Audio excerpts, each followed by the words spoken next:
우리의 생명과 삶을 주관하시는 전능하신 하나님, 지난 밤에도 우리들의 힘들었던 육신과 영혼을 어루만져 주시고 다시금 회복시켜 주시사 주님의 거룩한 날 이렇게 주님 앞에 나와 말씀으로 하루를 시작하게 하시니 감사드립니다.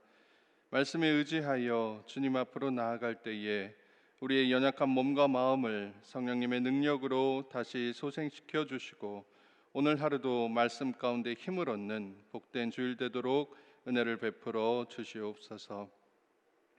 오늘도 코로나 사태로 인해 교회에서 예배드리지 못하고 우리의 삶의 자리에서 예배드리는 것을 우리들의 안타까운 심정을 주님께서 헤아려 주시고 속히 우리의 일상이 회복되어 마음껏 주님을 찬양하고 예배하는 그날이 속히 오도록 인도하여 주시옵소서. 이 시간 말씀 앞에 나아갑니다. 있는 모습 그대로 나왔사오니 있는 모습 그대로 받아주시고 조용히 우리 곁에 다가와 말씀해 주시는 따스한 성령님의 음성을 듣게 하여 주시옵소서. 거룩하신 예수 그리스도의 이름으로 기도드립니다. 아멘. 다 함께 찬송가 382장 너 근심 걱정 말아라 함께 찬송하시겠습니다.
오늘 새벽에 우리에게 주시는 하나님의 말씀은 구약 성경 예레미야 37장 11절에서 21절까지의 말씀입니다. 제가 가진 성경으로 구약 1113페이지에 나와 있습니다. 생명의 삶은 264쪽에 나와 있습니다. 이제 하나님의 말씀을 봉독합니다. 갈대아인의 군대가 바로의 군대를 두려워하여 예루살렘에서 떠나매 예레미야가 베냐민 땅에서 백성 가운데 분깃을 받으려고 예루살렘을 떠나 그리로 가려 하여 베냐민 문에 이른즉 하냐냐의 손자요 셀레마의 아들인 이리야라 이름하는 문지기의 우두머리가 선지자 예레미야를 붙잡아 이르되 내가 갈대아인에게 항복하려 하는도다. 예레미야가 이르되 거짓이다. 나는 갈대아인에게 항복하려 하지 아니하노라. 이리야가 듣지 아니하고 예레미야를 잡아 고관들에게로 끌어가매 고관들이 노여워하여 예레미야를 때려서 서기관 요나단의 집에 가두었으니 이는 그들이 이 집을 옥으로 삼았음이더라. 예레미야가 뚜껑 씌운 웅덩이에 들어간 지 여러 날 만에 시드기야 왕이 사람을 보내어 그를 이끌어내고 왕궁에서 그에게 비밀이 물어 이르되 여호와께로부터 받은 말씀이 있느냐? 예레미야가 대답하되 있나이다. 또 이르되 왕이 바벨론의 왕의 손에 넘겨지리이다. 예레미야가 다시 시드기야 왕에게 이르되 내가 왕에게나 왕의 신하에게나 이 백성에게 무슨 죄를 범하였기에 나를 옥에 가두었나이까? 바벨론의 왕이 와서 왕과 이 땅을 치지 아니하리라 라고 예언한 왕의 선지자들이 이제 어디 있나이까? 내 주 왕이여 이제 청하건대 내게 들으시며 나의 탄원을 받으사 나를 서기관 요나단의 집으로 돌려보내지 마옵소서. 내가 거기에서 죽을까 두려워하나이다. 이에 시드기야 왕이 명령하여 예레미야를 감옥들에 두고 떡 만드는 자의 거리에서 매일 떡 한 개씩 그에게 주게 하매 성중의 떡이 떨어질 때까지 이르니라. 예레미야가 감옥들에 머무니라. 이 말씀은 살아계신 하나님의 말씀입니다. 아멘. 오늘도 은혜 가득한 날, 주님의 날, 새벽 미명을 깨우며 예배의 자리에 나오신 사랑하는 안산제일의 모든 성도님들을 축복하고 환영합니다. 비록 우리가 예배당에 함께 모여 예배 드리지는 못하지만 내 삶의 자리 가운데 주님께 예배드리는 곳, 그곳 어디에서나 하나님의 귀한 은혜가 우리 사랑하는 성도님들의 함께 하시기를 진심으로 기도드립니다. 오늘 우리가 함께 본 이 예레미야 37장의 본문은 어제 보셨던 이스라엘의 마지막 왕이었던 이 시드기야 시대에 첨예하게 대립했었던 바벨론과 애굽 사이에 잠깐의 틈이 생긴 이야기를 다루고 있습니다. 시드기야는 요시야의 세 번째 아들이었습니다. 이스라엘은 요시야 때에 반짝하고 하나님의 말씀을 다시 회복하기 위한 운동을 했었는데요. 하지만 그 이후로 요시야의 아들들은 그 믿음을 지키지 못하고 하나님의 말씀을 멀리하고 심지어 칼로 조각내고 불태우는 그러한 만행까지 저지르게 됩니다. 그래서 오늘 본문에 나타나 있는 이 이야기를 우리가 좀 더 자세하게 이해하기 위해서는 이러한 역사적 배경을 함께 아는 모습이 필요한데요. 당시 유다 주변에는 아수르와 바벨론 또 애굽이라고 하는 3파전, 세 강대국이 서로 치열하게 접전을 이루고 있었습니다. 그런데 주전 612년에 아수르의 수도였던 니느웨가 멸망하고 나서 아수르가 함께 동반으로 멸망하게 되고 그 옆에 있었던 바벨론이 신바벨론이라고 해서 근동 지방의 패권을 차지하게 됩니다.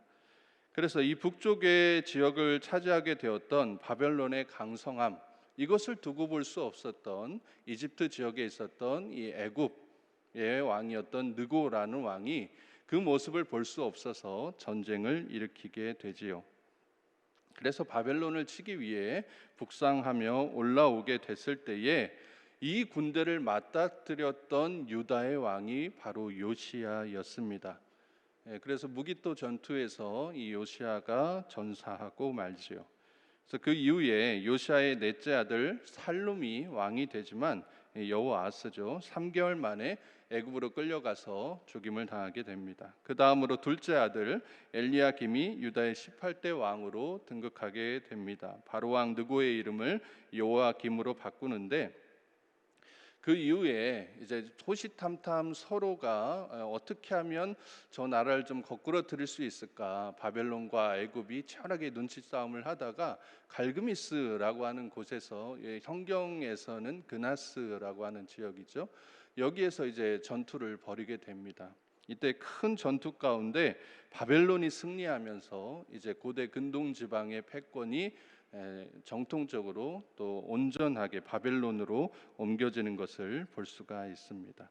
여호야김의 아들인 여호야긴이 왕이 되었을 때, 바벨론은 지난번에도 한번 갈그미스 전투 후에 바벨론 왕이 이제 유다를 침공했었고요. 그 이후에 또 다시 여호야긴 때에 유다를 침공하여서 수많은 사람들, 성전 기물들을 약탈해 가는 것을 볼 수가 있습니다. 그 이후에 이런 수많은 역사적 시간이 지난 후에, 그 이후에 이제 유다의 마지막 왕 요시야의 세 번째 아들이었던 시드기야라고 하는 왕이 왕으로 등극했었던 시기에 일어났던 일, 그것이 바로 오늘 본문에 있는 이야기인 것입니다. 이 수많은 바벨론과 유다를 통한 이러한 전쟁의 틈바구니 속에서 하나님의 이 명령, 하나님의 말씀을 행했던 선지자가 바로 예레미야였습니다. 그러니까 이 모든 사실들, 역사적 시간들, 사건들을 다 봤었던 예레미야가 얼마나 마음이 아팠겠어요. 이제 세상의 모든 권력의 중심이 바벨론으로 이동하게 될 것을 하나님께서 미리 아시고 다 말씀해 주셨는데, 자꾸 유다는 지정학적으로 애굽이랑 가까운 위치에 있었긴 합니다만 마음적으로도 자꾸 친애굽적인 그러한 정책을 펼치게 되니까 우리는 바벨론으로 더 마음을 써야 된다라고 하는 그 예레미야의 외침이 먹히지 않았던 것이죠. 그래서 시드기야는 마지막 왕이었던 그 시기에 다시 바벨론이 침공을 하게 되자 애굽에 원조 요청을 하게 되고, 그래서 애굽에서 군대가 출정해서 이 모습을 본 바벨론 군대가 다시 예루살렘에서 철수했었던 바로 그 시기에 일어났던 이야기가 바로 오늘 본문의 이야기인 것입니다. 참 길었죠. 그래서 이러한 역사적 시간 또 흐름 가운데서 이러한 이제 사건이 있었다라고 하는 것을 함께 아신 이후에 오늘 본문의 말씀을 함께 살펴보시면 훨씬 더 은혜가 될 것입니다. 그래서 오늘 본문 5절에 바로의 군대가 애굽에서 나오매라는 구절을 보실 수가 있을 것입니다. 이 소식을 들은 바벨론 군대가 예루살렘을 떠났던 것입니다. 오늘 본문이 바로 이러한 때에 일어난 일이다라고 하는 것인데요. 11절에 갈대아인의 군대가 바로의 군대를 두려워하여 예루살렘에서 떠나매라고 나타나 있죠. 이제 왜 여기 나와 있는 갈대아인의 군대라고 하는 것은 바벨론 군대를 말하는 것이고, 바로의 군대는 바로가 애굽이잖아요. 애굽의 군대를 말하는 것이기 때문에 이러한 역사적 상황에서 이제 바벨론 군대가 일시적으로 예루살렘에서 철수했었던 그때에라는 의미를 담고 있습니다. 그동안 예루살렘을 봉쇄하고 있었던 이 바벨론의 빗장이 풀리니까 예루살렘 사람들의 통행도 자유로워지고, 예레미야도 이참에 베냐민 땅의 분깃을 받으려고 예루살렘 성 밖으로 나가는 것을 계획하게 됩니다. 예레미야의 고향인 아나돗이 이제 베냐민 지역에 속해 있었는데 그곳에 있는 땅과 소산을 받으려 한 것입니다. 하지만 13절에 예레미야는 큰 난관에 부딪히게 됩니다. 성문을 지키던 이리야라는 문지기에게 바벨론에게 투항하는 첩자로 오인을 받아서 끌려가게 된 것입니다. 13절에 보시면 이리야의 출신이 나오는데 하냐냐의 손자다라고 나타나 있습니다. 예레미야 28장에서 하냐냐는 이 예레미야와 바벨론 왕의 멍에를 놓고 싸우다가 저주를 받아서 죽은 거짓 선지자였습니다. 그랬으니까 그 손자였던 이리야가 눈앞에서 예레미야를 붙잡았을 때에 어떠한 마음이었을지는 짐작이 되고도 남는 것이죠. 결국 예레미야는 바벨론에게 항복하러 가는 것이 아니다라고 항변하지만 고관들에게 끌려가서 수없이 맞고 서기관 요나단의 집에 감금당하게 됩니다. 16절에 보면 뚜껑 씌운 웅덩이에 들어갔다라고 나오는데 당시 시대에 있었던 지하 창고와 같은 장소를 의미하는 것입니다. 얼마나 거기에서의 삶이 힘들었는지 20절에 시드기야 왕에게 다시 그곳에 보내지 말기를 간청하는 것을 볼 수가 있습니다. 왜냐하면 20절 하반절에서 또 고백하고 있지만 죽을 것 같았거든요. 두려움이 있었거든요. 결국 시드기야의 요청에 의해 예레미야는 풀려나게 됩니다. 왕궁으로 그를 부른 시드기야가 예레미야에게 조용히 묻는 거예요. 여호와로부터 받은 말씀이 있느냐? 그랬더니 예레미야가 있다라고 말합니다. 여기서 우리가 상식적으로 생각해 보면 이때의 예레미야가 해야 할 대답은 거의 정해져 있습니다. 이제 막 죽을 것 같았던 감금 생활에서 풀려났는데 또 왕이 좋은 말을 기대하고 물었다는 것을 왕도 알고 나도 알고 있는데 이때 왕의 기분을 상하게 하면 다시 그 지옥 같은 곳으로 돌아갈 수 있다라고 하는 것은 사회생활 조금이라도 해보신 분이라면 또 눈치가 조금이라도 있는 분이라면 어렵지 않게 짐작하실 수 있는 처세일 것입니다. 하지만 예레미야는 그 순간에도 지난번에도 그랬듯이 또 한결같이 시드기야를 향해 하나님의 뜻을 선포합니다. 저는 오늘 본문 말씀 가운데 이러한 역사적 사실들을 함께 묵상하면서 오늘 본문 말씀을 살펴보니까 이 말씀이 정말 중요한 말씀이구나. 이 상황 가운데서 예레미야가 어떠한 믿음과 담대함을 가지고 시드기야 왕에게 이 말을 선포했을까? 이게 이입이 되니까 이 오늘 본문 말씀 중에 우리가 꼭 지켜야 되고 우리 역시 본받아야 되고 이렇게 살아야 할 오늘의 본문의 주제 말씀이다라는 생각이 들었습니다. 뭐라고 예레미야가 대답하냐면 참 간단 명료하게 대답을 해요. 하나님의 말씀을 어떻게 이렇게 전달할 수 있었을까? 방금 지옥 갔던 다시 돌아가고 싶지 않았던 뚜껑 씌운 웅덩이에서 나온 상황에 어떻게 구구절절한 자신의 이야기를 다 빼고 이렇게 심플하게 하나님의 말씀만 전달할 수 있었을까? 17절 하반절에 이렇게 예레미야가 선포합니다. 왕이 바벨론의 왕의 손에 넘겨지리이다. 예레미야가 왜 두려움이 없었겠습니까? 왜 마음에 갈등함이 없었겠습니까? 말씀드렸다시피 예레미야도 20절에서 본인이 죽음을 걱정했을 정도로 본인의 말에 미칠 파장을 생각하지 않았던 사람이 아니었습니다.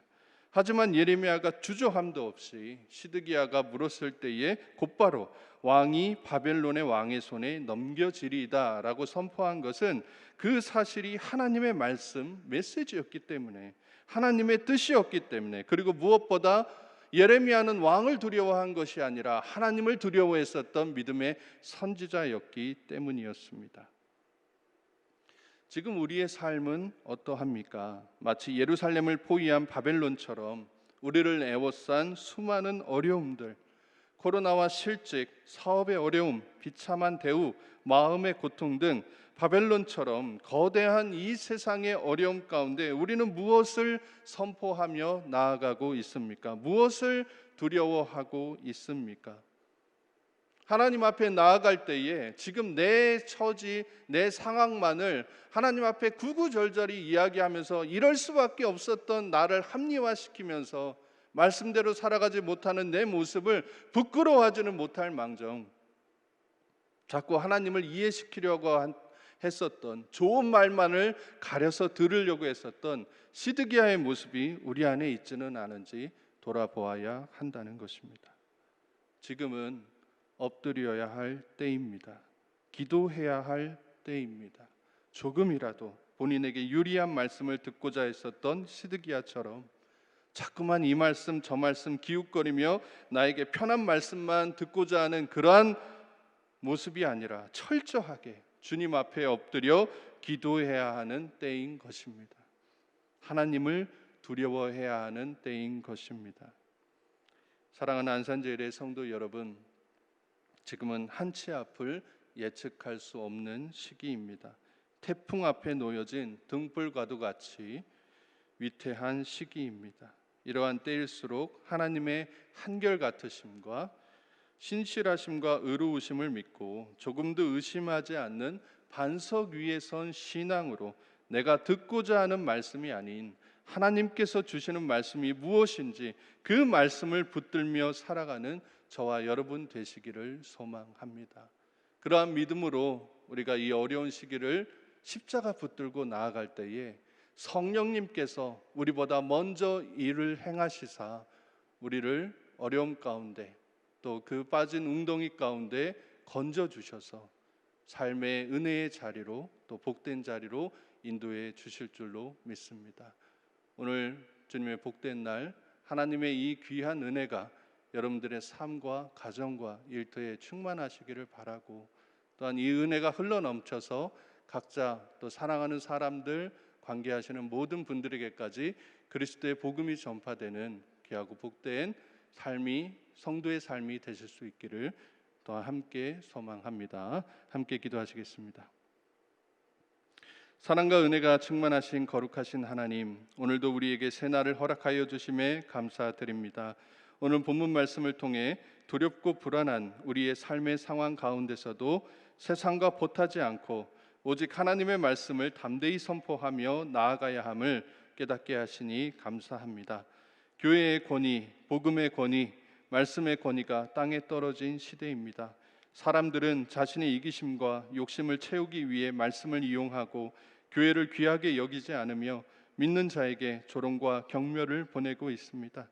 이러한 때에 예레미야의 담대한 대답처럼, 광야에 울리는 선포처럼 하나님의 뜻을 분별하여 세상을 향해 담대히 외치며 나아가는 믿음의 백성들이 되게 하여 주시옵소서.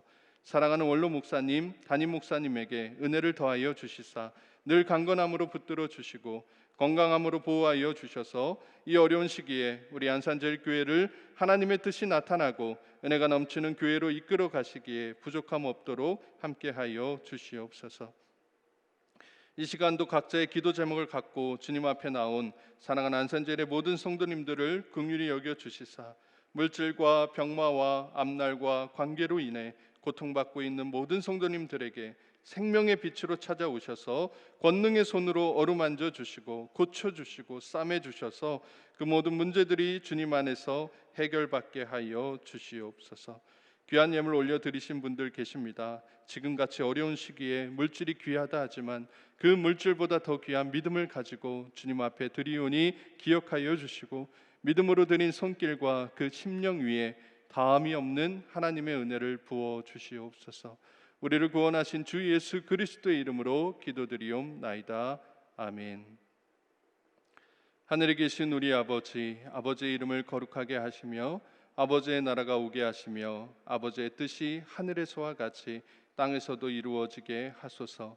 오늘 우리에게 일용할 양식을 주시고 우리가 우리에게 잘못한 사람을 용서하여 준 것 같이 우리 죄를 용서하여 주시고 우리를 시험에 빠지지 않게 하시고 악에서 구하소서.